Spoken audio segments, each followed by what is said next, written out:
घरचे कर्ते पुरुष तुरुंगात आहेत आणि दुसरीकडे जर आपण पाहिलं तर काळाने त्यांच्यावरती असा आघात केलेला आहे की सध्या त्यांच्याकडे खायला सुद्धा अन्न नाही.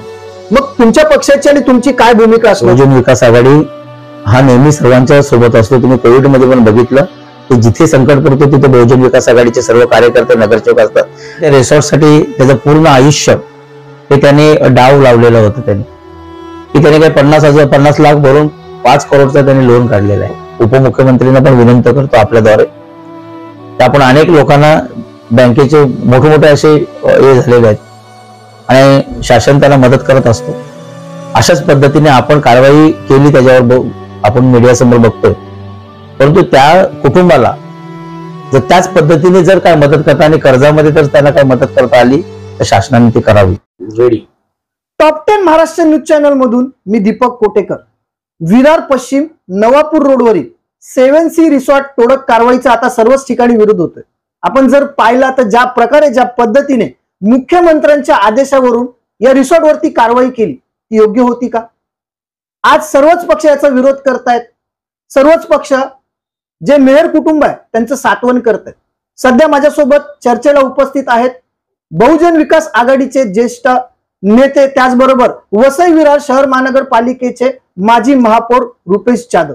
रुपेशजी, आपण जर पाहिलं तर ज्या प्रकारे ज्या पद्धतीने ही कारवाई करण्यात आली, असं जर पाहायला गेलं तर वसई विरार शहरामध्ये 70% अनधिकृत बांधकाम आहे. एकीकडे भूमाफियांना साथ दिली जाते आणि अशा प्रकारे जे भूमिपुत्र आहेत त्यांना कुठेतरी चिरडण्याचं काम केलं जातं.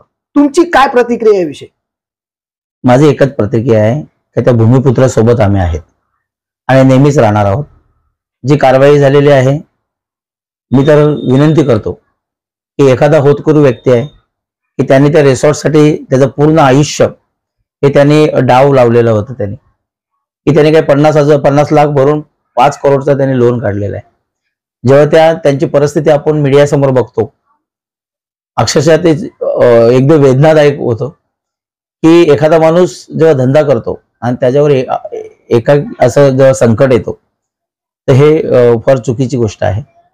आणि एखादा जर खरोखरच जो अनधिकृत बांधकाम करतात, काय करतात, त्याचा पण अनधिकृत असेल, मी हे नाही करत, परंतु एखादा मोठा व्यक्ती असेल तर त्याला काय फरक नाही पडत, परंतु त्याच्या फॅमिलीला भरपूर फरक पडलेला आहे.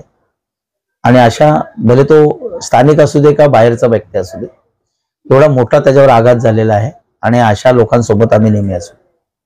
मी आदरणीय मुख्यमंत्र्यांना पण विनंती करतो, उपमुख्यमंत्र्यांना पण विनंती करतो आपल्याद्वारे, आपण अनेक लोकांना बँकेचे मोठमोठे असे हे झालेले आहेत आणि शासन त्यांना मदत करत असतो. अशाच पद्धतीने आपण कारवाई केली, त्याच्यावर आपण मीडियासमोर बघतोय. परंतु त्या कुटुंबाला जर त्याच पद्धतीने जर काय मदत करता आणि कर्जामध्ये जर त्यांना काय मदत करता आली तर शासनाने ती करावी.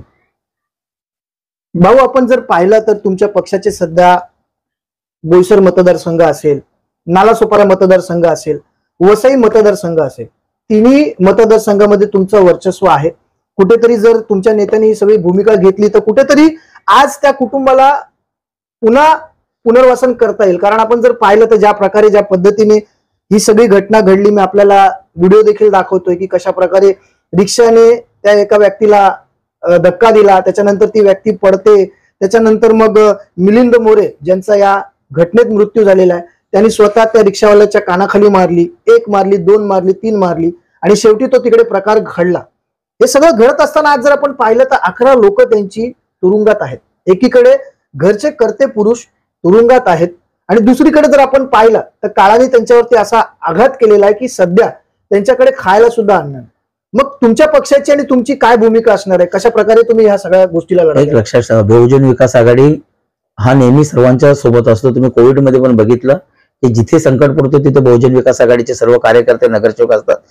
याचा अर्थ महापौर किंवा कार्यकर्ते मदतीला आला याचा अर्थ आमचे आमदार यांचा आम्हाला आदेश असतो प्रत्येक वेळी का जिथे जिथे अन्याय होतो तिथे तुम्ही नेहमी धावत याला. आमचे प्रथम महापौर तिथे जाऊन आले, आमदारांनी सगळ्यांनी शहानिशा पण केलेली आहे. सर्व आपल्यासमोर आम्ही बोलतो की त्या कुटुंबासोबत आम्ही नेहमी राहणार आणि त्याला कुठलीही गरज लागेल ते नेहमी आम्ही सोबत असू.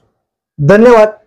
तर रुपेश जाधवांनी स्पष्ट भाषेत सांगितलेलं आहे की मेहर कुटुंबासोबत बहुजन विकास आघाडी त्यांचा पक्ष आणि ते सातत्याने उभे राहतील. सध्या या प्रकरणामध्ये 11 आरोपींना न्यायालयीन कोठडी सुनावण्यात आलेली आहे. आता हे पाहण्यासारखं ठरेल की वसई सत्र न्यायालयामध्ये त्यांची सुनावणी होईल की त्यांना मुंबई हायकोर्टामध्ये जावं लागेल. परंतु कुठे ना कुठेतरी पुन्हा एकदा हे सर्व पक्ष एकत्रित येऊन मेहर कुटुंबाच्या सोबत उभे राहिलेले. टॉप 10 महाराष्ट्र न्यूज चॅनलच्या वतीने मी आपल्या सर्वांना निवेदन करतो की त्या कुटुंबाला जेवढी मदत करता येईल तेवढी करा. Top 10 Maharashtra news, Vasai Virar.